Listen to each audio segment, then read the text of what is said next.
Saludos, soy Luis Bravo y en esta oportunidad estaremos hablando sobre las emociones. Específicamente estaremos hablando de la alexitimia y la empatía.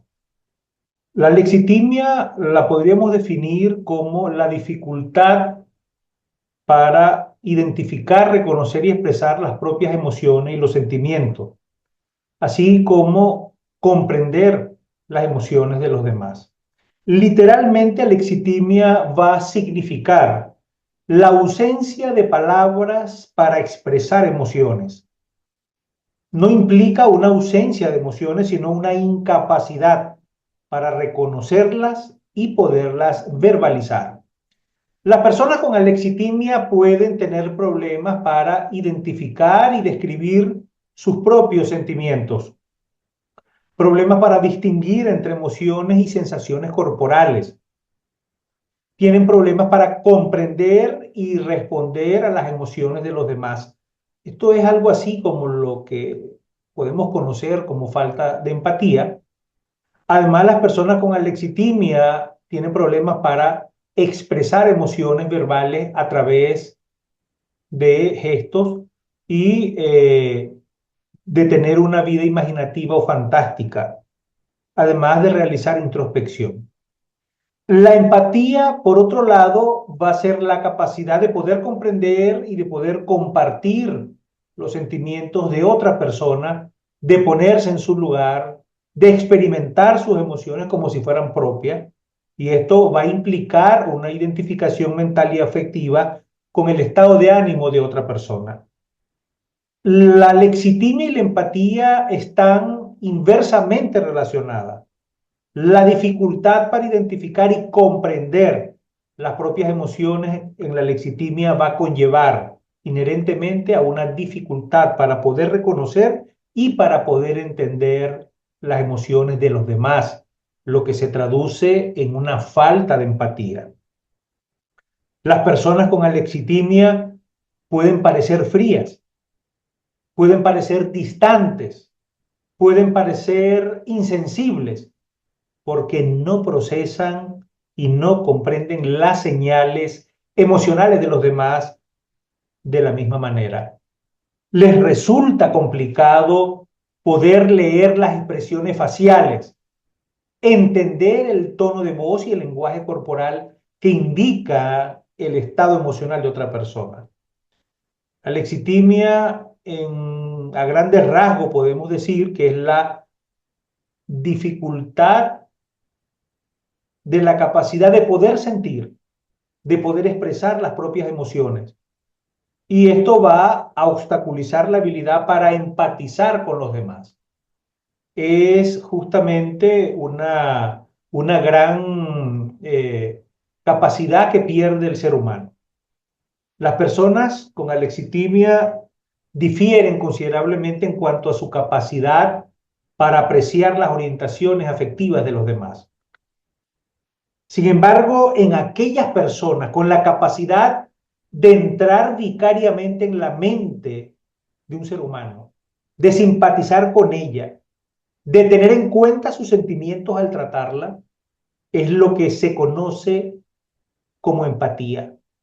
Hay bastantes diferencias en las capacidades de las personas al respecto y dado que cada persona tiene un conjunto limitado de experiencias que puede plausiblemente atribuir a otros. Las clases de personificaciones con que cada uno de nosotros podemos identificarnos son probablemente limitadas. La empatía sugiere que las actividades comunicativas solo pueden apreciarse enteramente en el contexto social en que éstas ocurren. Así como la mente racional se expresa a través de las palabras, la expresión de las emociones es por medio del lenguaje no verbal, en el medio de investigación de las comunicaciones, por ejemplo, el 90% de un mensaje emocional es no verbal. La empatía se construye sobre la conciencia de uno mismo, en la medida por supuesto, de estar más abiertos a nuestras propias emociones. Cuando estamos más abiertos a estas emociones nuestras, va a surgir una mayor habilidad para interpretar los sentimientos de quienes nos rodean. En contraposición con la empatía, la lexitimia consiste en este desconocimiento de los propios sentimientos, que al extenderse a la esfera de las relaciones con otros, se pone de relieve como una incapacidad para conocer lo que siente quien va a estar con ellos. La habilidad de saber lo que siente el otro nos va a ayudar para tener un conocimiento de situaciones de la vida misma, de situaciones profesionales, de situaciones familiares, incluyendo, por supuesto, la compasión, la actividad social. Pero déjenme decirles que el polo opuesto también es muy revelador, donde la ausencia de empatía se observa en psicópatas criminales. Esta ausencia la podemos ver en abusadores de niños, en secuestradores, etcétera, en narcisistas. Por eso la empatía nos permite una mayor adaptación social y emocional, y es por eso que el tener mayor popularidad y ser más sensible nos da ese sentido de advertir con mayor facilidad en las necesidades de los otros. Prácticamente desde el día en que nacen los niños, se sienten perturbados cuando oyen llorar a otro niño. Respuesta que es considerada para algunos autores, para algunos eruditos de la psicología, como un precursor temprano de la empatía. El doctor Antonio Damasio, un neurólogo, refiere que como ninguna otra cosa resulta tan morbosamente intrigante y escalofriante, atractiva, que un relato sobre una mente que funciona mal. La emoción es un elemento crucial en el proceso del pensamiento racional, lo cual afirma con base en la evidencia de casi docenas de pacientes que han exhibido una conducta irracional después de cirugías en la que justamente se hizo una resección o una extirpación de tumores cerebrales, donde un paciente que describe, un empresario, fue sometido a la resección de un tumor en la zona prefrontal y posterior a esto comenzó a presentar problemas para cumplir cita y hacer inversiones acertadas, lo cual llevó a derrochar todos sus ahorros de su vida. Entonces, la zona anatómica destruida quirúrgicamente en su cerebro era la zona esencial o fundamental para él tomar decisiones, pero lo que se deterioró en el paciente fueron las habilidades para él poder experimentar emoción. Inclusive el núcleo amigdalino de este paciente todavía procesaba sensaciones de temor, donde había, por supuesto, otras partes del cerebro importantes en la regulación de lo que tiene que ver con la emoción. Y esta emoción, en este caso de este paciente, una emoción deteriorada, no le permitió sentirse mal al respecto, con lo cual él pierde la capacidad de actuar posteriormente con más cuidado para evitar situaciones dolorosas en lo que le quedaba de vida. De hecho, el doctor Antonio Damasio afirma que la emoción es un elemento clave del aprendizaje y la toma de decisión. Sí, como en el caso que le acabo de referir del empresario. Una inversión se malogra, uno se siente mal al respecto y actúa con más cuidado la próxima vez, algo que este empresario no pudo hacer después de su lesión en el lóbulo prefrontal. Por otro lado, el doctor Daniel Goleman refiere cómo los psicólogos del desarrollo han descubierto que los bebés sienten una preocupación solidaria con otros bebés, incluso antes de darse cuenta plenamente de que existen como seres aparte de los demás. Incluso pocos meses después del nacimiento, los bebés van a reaccionar ante la perturbación de quienes les rodean, como si esa perturbación fuese algo propio en forma de llanto cuando ven lágrimas de otros niños. Cuando llegan hacia el año de edad, ellos empiezan a darse cuenta que la congoja no es la de ellos, sino la de otros niños, actuando de una manera confusa y sin saber qué hacer al respecto. Por eso los bebés muestran un fenómeno de mimetización motriz, de acuerdo al sentido original de la palabra empatía, tal como la usó Tishner, un psicólogo estadounidense de la década de los años 20, donde él hacía referencia de que la empatía surgía de una especie de imitación física de la aflicción del otro, que de tal forma evoca los mismos sentimientos del otro en uno mismo. Este mimetismo es una conducta del repertorio de los niños hasta la edad de los 2 años y medio aproximadamente, que es el momento en que los niños se dan cuenta que el dolor ajeno es diferente al de ellos mismos, de modo que son más capaces de controlarlo. La doctora Marianne Reich y Caroline Sachs del Instituto de Salud Mental de Estados Unidos, ellas demostraron en estudios científicos que los niños eran más empáticos cuando la disciplina recalcaba la aflicción que su mala conducta producía en alguna otra persona. Igualmente, estas autoras descubrieron que al imitar lo que ven, los niños desarrollaron un repertorio de respuestas empáticas que se manifestaba como ayuda a otras personas que están afligidas.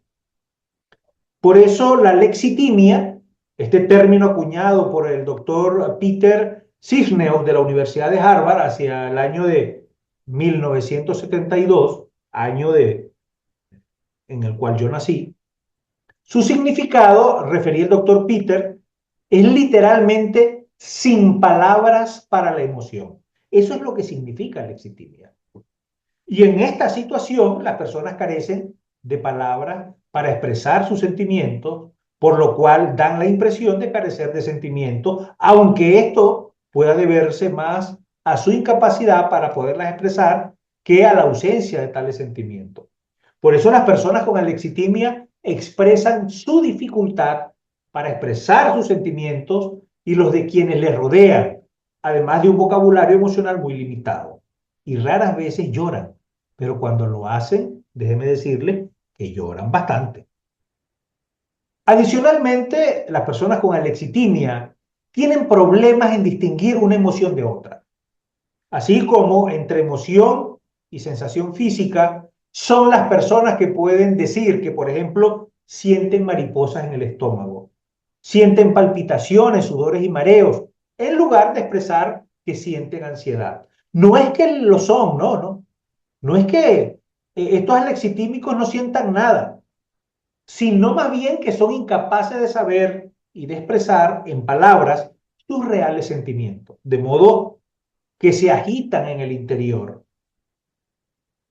No ofrecen pistas para que un alexitímico lo sepa.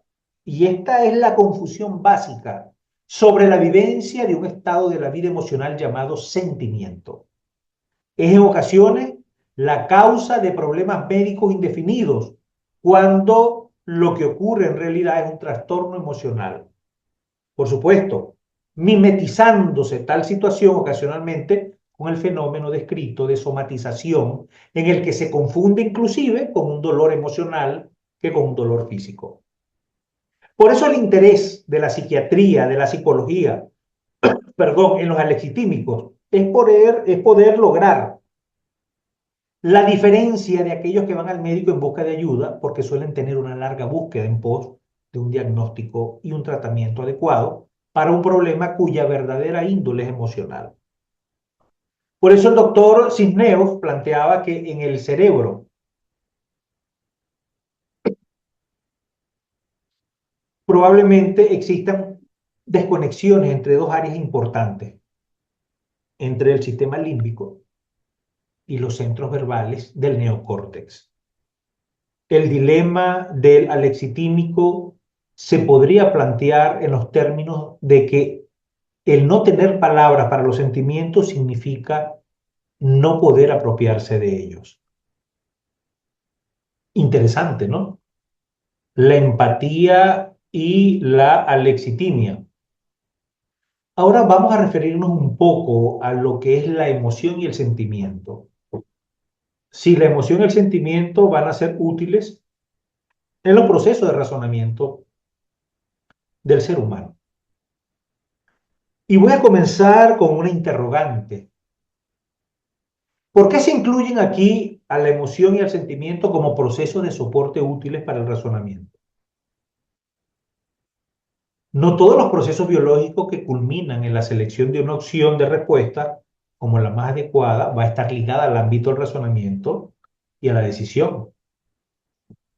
Por eso razonar y decidir van a ser actividades demandantes y especialmente cuando tienen que ver con la propia vida personal y este contexto personal inmediato del ser humano.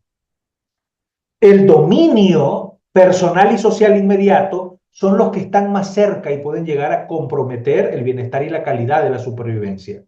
De modo que son los que van a implicar una mayor incertidumbre y una mayor complejidad. Por eso en toda decisión que implique el ejercicio del razonamiento va a permitir surgir en la mente de una persona que lee un variado repertorio de imágenes o representaciones del mundo exterior, ya sean reales o imaginarias, que van a estar generadas por la complejidad de la situación a la que se enfrenta, que penetran y salen de su percatación en un mare magnum demasiado rico para que él mismo se dé cuenta. Ante esta pletora de imágenes y representaciones, ¿cómo nosotros podemos decidir cuál es la más adecuada?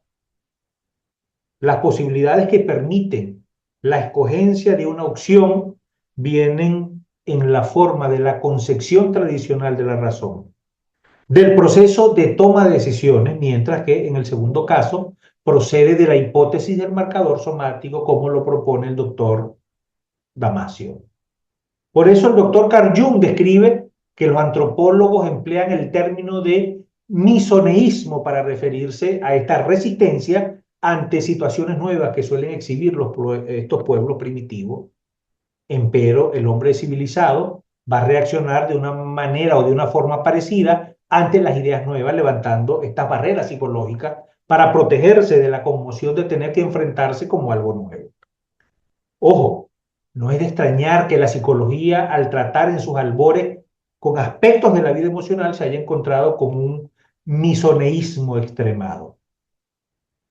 Otro aspecto importante es la hipótesis del marcador somático, hablando de cerebro y de mente, donde la concepción de razón, a la luz de las concepciones platónicas y cartesianas, dice que la lógica formal por sí misma permite ofrecer la mejor solución posible para cualquier problema y para obtener los mejores resultados. Por eso la emoción debe quedar por fuera, de tal modo que la capacidad de dominar las emociones, que parece ser muy deseable desde el punto de vista, podría ser discutible desde otro porque va a privar a las relaciones sociales de variedad, calor y color. Por eso, a la luz de la racionalidad, el controlar las emociones permite separar los distintos supuestos y permite hacer una serie de cálculos complejos repartidos en diversas épocas imaginarias que hacen permitir la necesaria comparación contra un patrón para que la comparación tenga un sentido.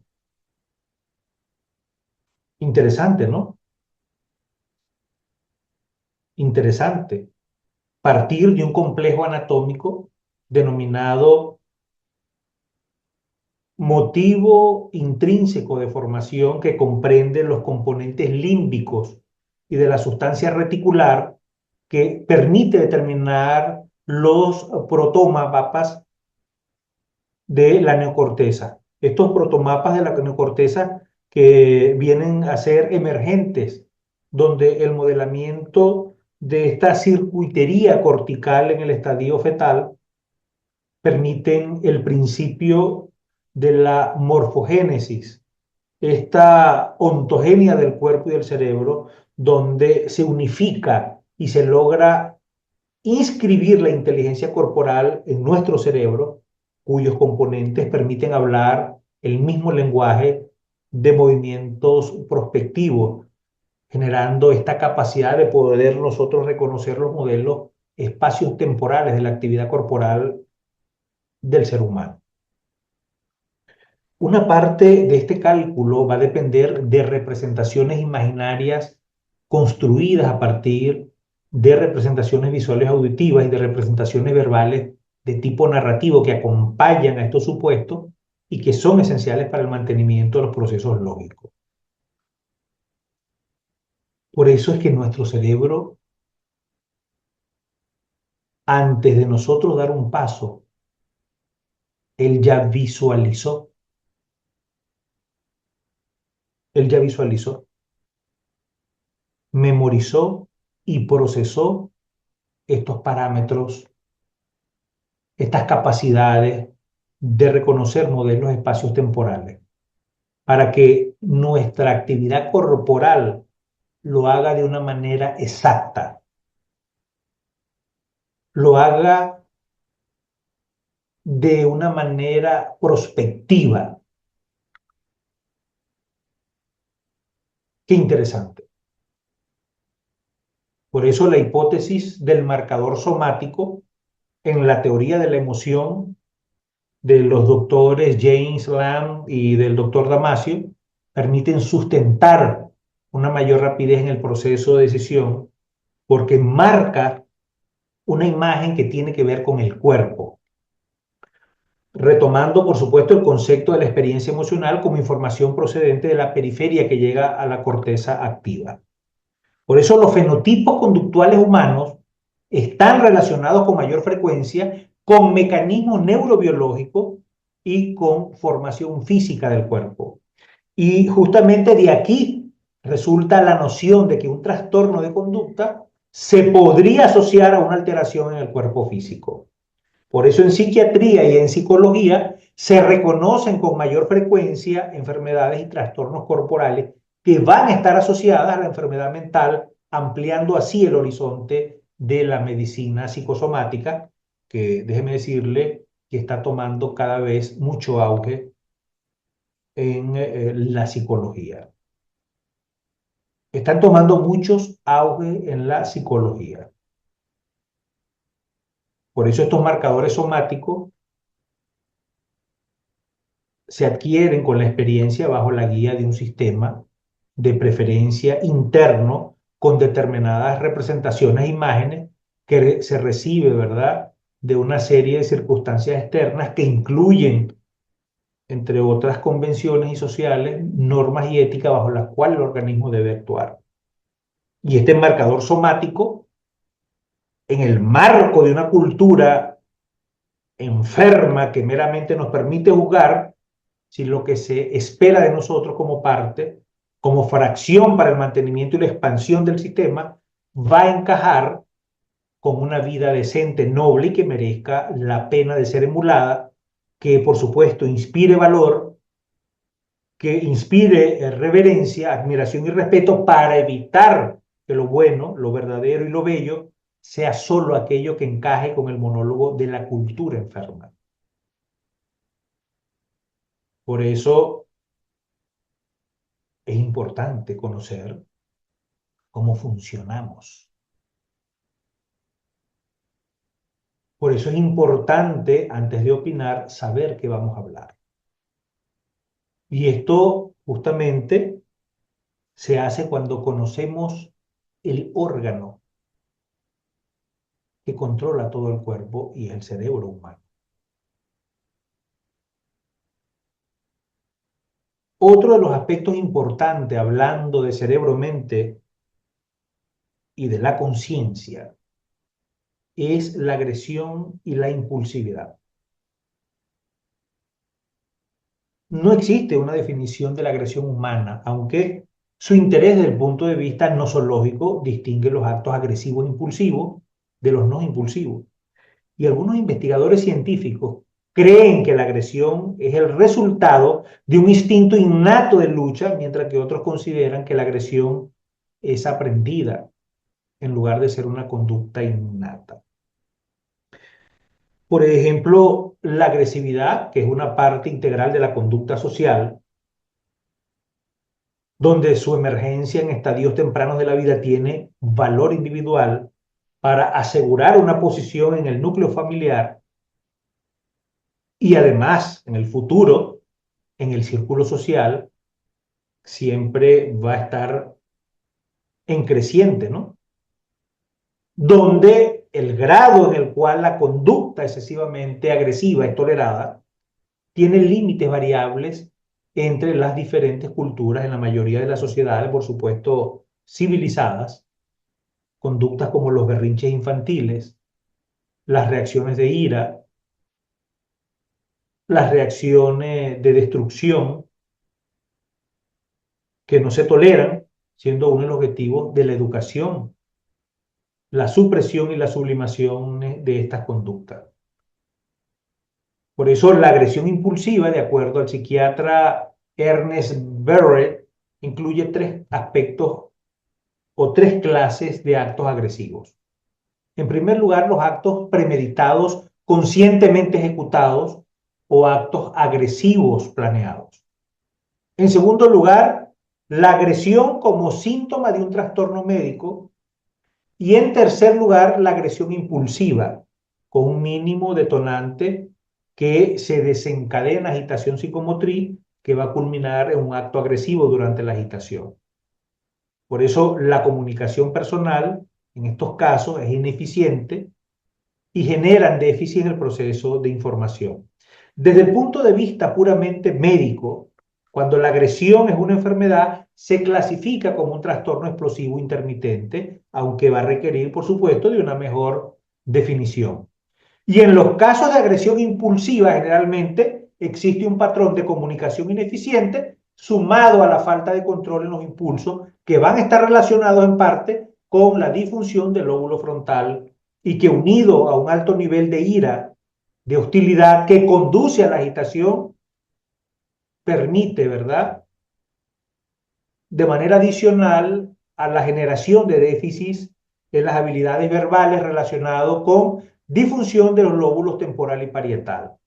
Como lo citaba el doctor Berre, cuando coexisten impulsividad, hipervigilancia y extensos déficits cognitivos, se ha alcanzado un nivel psicofisiológico para que ocurra la violencia.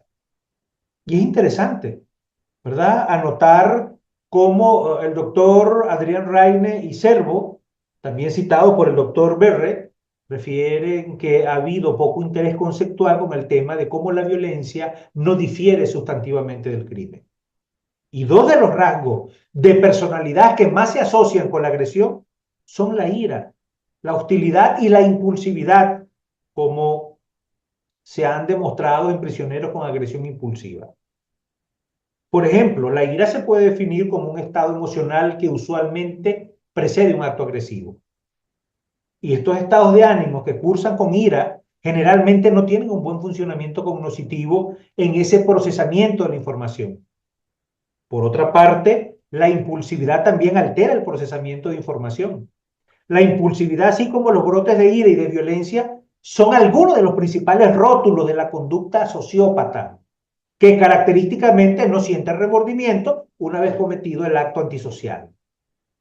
Por eso las actividades antisociales más frecuentes que comete un sociópata, incluyendo el robo, incluyendo la incorregibilidad, perdón, las huidas nocturnas de la casa, que van a estar asociadas con personas inadecuadas, con peleas, con relaciones sexuales indiscriminadas, con falta de control, con vandalismo, con abuso de droga y alcohol, y por último, con la incapacidad de conservar un buen trabajo.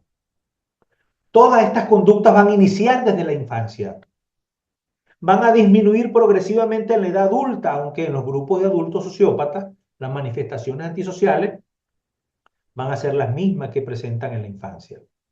Por eso el modelo epigenético en el que el desarrollo de estas características individuales del sistema nervioso refiere que van a depender del medio externo para darse también inclusive en la sociopatía. Por eso la anatomía funcional de los estados de ira y de la agresividad tienden a mostrar que tanto en animales como en seres humanos hay una participación de los lóbulos temporales. En humanos, la estimulación de los núcleos amigdaloides corticomediales que evocan un cuadro de ira. Por el contrario, la destrucción bilateral del complejo amigdaloide va a reducir la agresividad.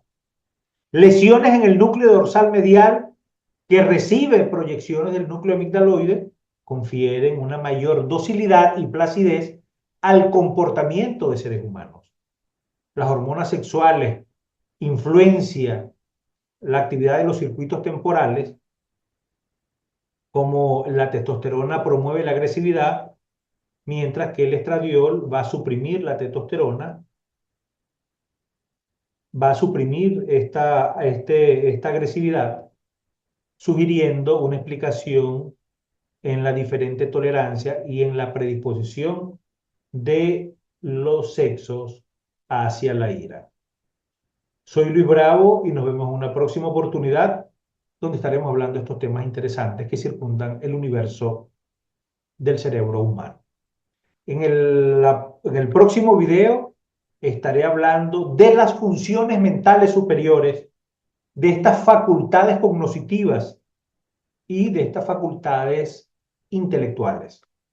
Recordemos que la ciencia cognitiva neural emerge a partir de diferentes desarrollos técnicos y conceptuales, como la técnica para el estudio de neuronas individuales, las técnicas para registro de disparo de células individuales en zonas específicas, como el desarrollo en los campos de la neurobiología y la psicología cognitiva, además del desarrollo en técnicas de imágenes diagnósticas y en aplicaciones de la ciencia computacional o de la tecnología informática.